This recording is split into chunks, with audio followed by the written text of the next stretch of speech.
The Lifestyle Show, presented by Selina Mackenzie. Now, countless men around the world are succumbing to the pressure imposed by rigid cultural norms, traditions and beliefs. And yet others have found new ways to express their masculinity and thrive. Well, in the book called Be a Man About It, Building a Healthier Idea of Masculinity, mental health educator George Bell delivers an insightful and inspiring new way to express modern masculinity. I'm delighted to say he joins us now. It's great to have you on the show with us, George. Hey, Selina. Good to be here. So it's a great title, and I suppose it's obvious why you chose that title. Yeah, I wanted to kind of take aim at some of the sort of modern cliches we use about men where, you know, we tell men to toughen up, to man up, or to just be a man about it, as is the title of my book. And, you know, I think we sometimes say these things a bit flippantly, but actually what it does is silence men and silence a lot of their experiences and emotions. So I wanted to kind of take aim at it to kind of work back some of the cliches that we say and show men and women that there's a different way that we can be men. And why did you decide to write it? Did it come from any sort of personal experience? Yeah. It was really born out of a personal experience. Just over 10 years ago now, I was really struggling with my own mental health. I was in a really, really difficult place, to be honest, a really challenging place. And yeah, I kind of got to the place where I felt like I didn't really want to be here anymore. And, you know, obviously that's such a heavy, hard thing to go through. But I think what made it so much harder was my sense of masculinity throughout that process, because I felt that being a man, I couldn't talk about it, that if I did talk about it, it would make me less of a man. It would make me weak. It would make people, you know, shame me and not want to talk to me anymore. So, you know, despite this horrible thing I was going through, I never told anyone about it, or I never reached out for help because I thought it would make me less of a man. And I just think, you know, looking back, it's heartbreaking really that I was in that position. So I think it's a personal thing, but professionally now I know that so many men are still in that position, and that's really what I want to change for people. Yeah. Well, first of all, I'm so sorry that you had to go through that, but you're absolutely right. We do a mental health awareness program once a month, and I've been doing it for about 3 or 4 years now. And only once in those 3 or 4 years have I managed to get a man to come on and discuss his troubles. It's normally women. And you're right. And funnily enough, something happened to me over the weekend. My grandson was over, and my daughter's boyfriend was there, and he's only 9, and he got upset about something. And the boyfriend said, "Don't cry, stop being a girl, stop being a pussy." And I'm like, don't say that to him. This is how these things start. Yeah, you know, probably all of us at some point in our lives have been guilty of saying stuff like this. Like, you know I have as well. So I'm not sort of on my high horse here. I think we often say these things as a joke, or we don't really think about them, but it does, that is what lays the foundations for this sort of silence and this pressure in men. It might be intended as a joke, but, you know, a lot of men, a lot of boys internalize that, and they take that to mean that they should never open up on anything. And, you know, if they do that, that makes them strong and that makes them a man. But, you know, in a lot of cases, we're seeing it in the stats, this silence and this suppression, it doesn't lead to strength. It leads to suffering and struggle. And, you know, in some cases, it leads to suicide. So I think that, you know, obviously that there are times for jokes and things like that, but I think it is about recognizing where this stuff comes from and recognizing that it could be doing a lot of harm. Yeah, things start off in the childhood, don't they? They say when you become an adult, it's, you know, any flaws that you've got or any problems that you've got or even any good things that you've got, they all start in your childhood. Yeah, you know, we're so young and so impressionable then that we kind of absorb everything around us, and it might be, you know, off the cuff remarks from parents or teachers, and I think we learn a lot on the playground as well. We learn a lot through the films that we see and sort of the cultural messages. So I think we're absorbing a lot of that, and, you know, I think it's when our anxieties and insecurities can be heightened, and then when we get a bit older and we get a bit more emotionally aware, you know, the problems have then started from much younger, and we sort of have to go back and confront that. But I think particularly for men and boys, there's so many messages around them, both on the playground and out sort of culturally, around being strong and tough and physical. And, you know, I think there are times for that. This isn't about shutting that down, but that's sort of the only message that that boys get given. So it's no surprise when they turn into men that they still believe that, silence is the only way, really. Yeah, and I think, tell me if I'm wrong, George, but I think we are getting better. I think it's getting better with all the well-known men coming out and royals coming out and saying, look, I've had my own mental health struggles. I think we're reducing the stigma, but are you saying we're nowhere near there yet? I think I wouldn't say that. I definitely hold hope, and I definitely think that things are changing, and the message is definitely getting better. But if we look at some of the statistics, particularly the suicide statistics around men in England and Wales, it's not decreasing in the way that we would like. In fact, the last full year of data from the Office for National Statistics, it was at its highest level since 1999. So, I think that these things are very complex, but I think clearly things haven't been completely solved or aren't completely reversing in the way that we would like. So I think the message is getting better, the conversation is getting better, but we definitely still have work to do. Okay. So the book, Be a Man About It, is it your story or is it a guidebook? How does it work?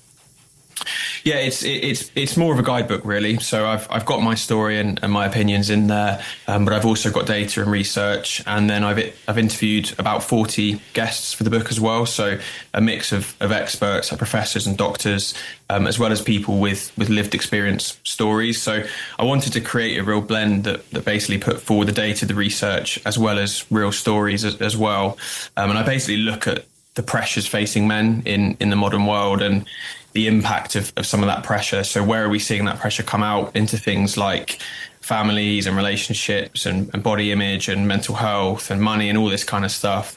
And then importantly, I go on to, what can we do about it? Yeah, that's an interesting one. The silent pressure cooker that is building in men. So do you have an answer of how we can release the pressure?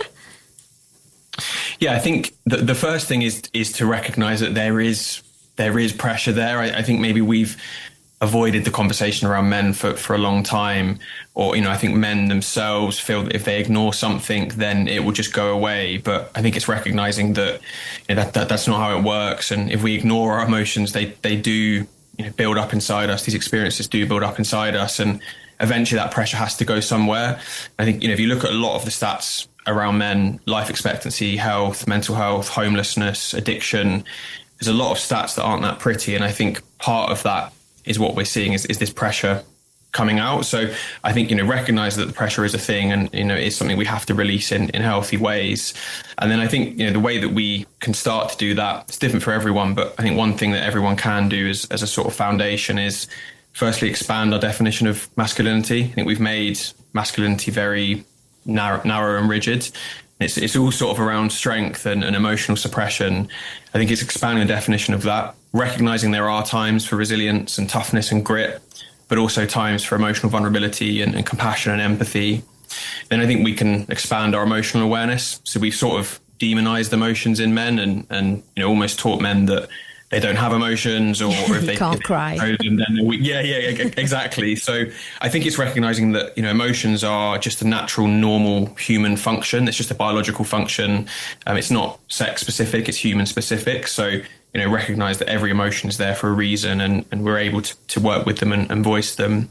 And then I think finally we need to have better conversations on men. So I think often in recent times all we focused on is two extremes. So we kind of either focus on the most sort of violent versions of men in the media and like toxic influencers, or kind of at the other end, we focus very specifically on telling men to cry more or to be more emotional. And I think that is obviously part of it, as I just covered, but that is still another extreme. And if those are the only two conversations we have, we'll end up missing a lot of men who kind of don't relate to them. So I think we need to be able to talk about things in the middle, things like money and work and fatherhood and porn and dating and alcohol, drugs, relationships, gaming, hair loss.